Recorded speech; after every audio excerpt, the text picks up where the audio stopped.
right, so, for example, so you might be wondering the Silicon Valley example, okay, but how is that really news? Like if I'm some data company, still I could say that I'm like Silicon Valley, but is that really gonna get me in the paper? Not exactly. But what you could do is one of two things. If you don't have a breaking news item, so some big announcement that you're about to do, there are two different kinds of articles that, especially tech news organizations typically do about startups that aren't, super, hard news. One of them are startup reviews, okay?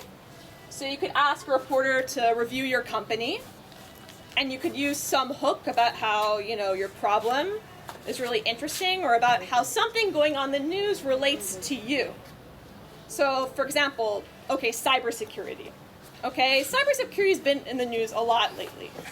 Beyond the fact that there's a lot of stuff going on in Israel around cybersecurity, one of the reasons that a lot of cybersecurity companies have been able to get a lot of news is because of the Sony attack and all sorts of other big attacks. So they're able to kind of say, remember last week when this attack happened? Well, we kind of do this.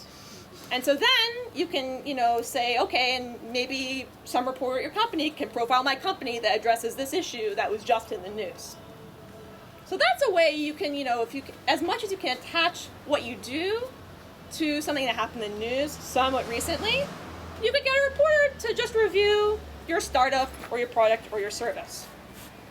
Then, if you can't do that, and this is frankly the easiest way to get in the news, is if you write it yourself. Because reporters are lazy.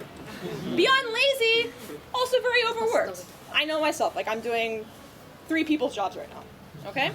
So for me, I love getting what are called guest posts, okay? So for example, there's some startup professional, they write about how their company is addressing XYZ in a not PR-y way, hopefully, but talking about the problem at hand. This is how you can better understand the problem. These are some solutions. And then la-ti-da-ti-da, this is how our startup fits into the mix. And guess what? Forbes, Business Insider, even the Washington Post, New York Times, they have, these sorts of opinion pieces all the time.